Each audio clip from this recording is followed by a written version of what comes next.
My name is Barbara Lowe Fisher, and this is a vaccine commentary brought to you by the National Vaccine Information Center. Today I want to talk about swine flu, because every day we're being warned by doctors at the World Health Organization and the U.S. Centers for Disease Control to worry a lot about the new influenza A virus, which was first identified in Mexico in April 2009 and is being called the new swine flu. As of June 15th, the World Health Organization says that 76 countries have reported more than 35,000 cases, including 163 deaths. More than 100 of those deaths occurred in Mexico. We're being told that nearly 18,000 Americans have gotten sick, with about 5% being hospitalized and 45 dying. It looks like people who are in poor health to begin with are at greater risk of having complications and dying from the new swine flu, which has symptoms right now that are identical to regular influenza. Well, this is not very surprising because people in poor health are always at greater risk of having complications and dying from infectious diseases. What a lot of people don't know is that, according to CDC, true type A or type B influenza only causes about 20% of all flu-like symptoms that people experience during any given flu season. 80% of all flu-like illness is not caused by type A or B strains of influenza, including those strains contained in annual flu shots. And vaccine-acquired immunity is temporary, while immunity gained after recovering from influenza is longer lasting. The new type A H1N1 influenza that public health doctors say is making people sick around the world is an unusual combination of human, bird, and pig viruses. Nobody seems to know exactly how this new virus was created, or why it suddenly emerged in Mexico near a pig farm in mid-April, or if it will behave like past pandemic influenza viruses that caused 68,000 American deaths in 1957 and killed 34,000 Americans in 1968. Influenza pandemics usually start with mild symptoms and progress to more severe symptoms before populations acquire immunity to the virus and it dies out.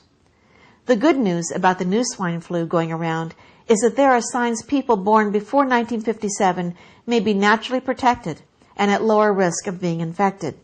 Why? Because those of us who recovered from influenza caused by similar influenza strains that circulated in past decades have long-lasting antibodies that help us resist infection. So the aging baby boomers have something to be happy about. But will health officials allow our children and grandchildren to get the same kind of natural, longer-lasting protective antibodies to type A and B influenza, including the new swine flu? It looks like few choices will be allowed. First, doctors in America have been insisting for the past few years that every child from 6 months to age 18 must get an annual flu shot. Second, there are now calls by U.S. health officials to give American children the first doses of experimental swine flu vaccines in the school setting. This is because the response by doctors at the World Health Organization, who immediately went into high gear within days of identifying the new swine flu virus emerging out of Mexico, declared a public health emergency. Now they have raised the pandemic flu fear alert to phase 6, which is the equivalent of the U.S. Homeland Security's code red warning of an imminent terrorist attack. Doctors at the CDC, who followed the lead of the World Health Organization, have done the same and are exercising unprecedented power that Congress handed over to them after September 11, 2001. Whenever the CDC now declares a public health emergency, that declaration allows the Food and Drug Administration to permit emergency use authorization for drug companies to fast-track creation of experimental drugs and vaccines that do not have to be tested as thoroughly as vaccines that go through the normal FDA licensing process. In this case, Congress responded to the public health emergency declaration by giving a group of drug companies $1 billion to fast-track experimental swine flu vaccines that may include whole live or killed or genetically engineered human and animal viruses, chemicals, and potentially reactive oil-based adjuvants that manipulate the immune system to boost the vaccine's potency. People who already have sensitive immune systems, such as those with allergy and autoimmune disorders, may be at special risk. In some states, like Massachusetts, Public health doctors have persuaded legislators to pass pandemic influenza legislation that will allow state officials to enter homes and businesses without the consent of occupants, to investigate and quarantine individuals without their consent, to require licensed health care providers to give citizens vaccines, and to ban the free assembly of citizens in the state. It is, of course, important for pandemic influenza vaccines to be developed for voluntary use by citizens. But what does this declaration of a public health emergency in the U.S. mean for you and your family?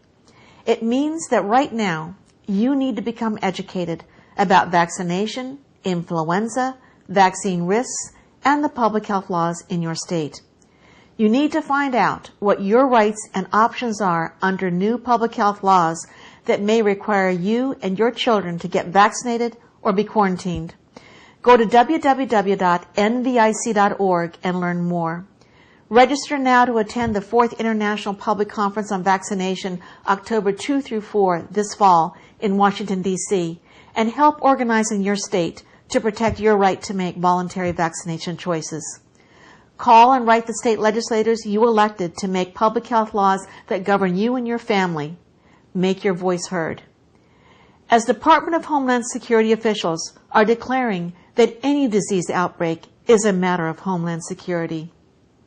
As Department of Defense officials are defining public demonstrations as, quote, low-level terrorism.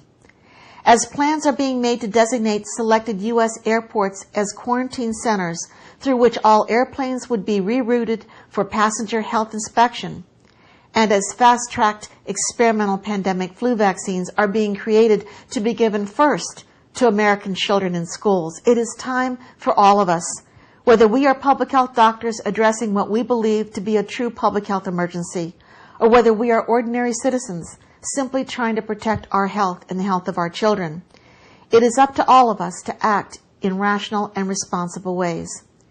Every pharmaceutical drug, including vaccines, carries a risk, and those risks are greater for some than others.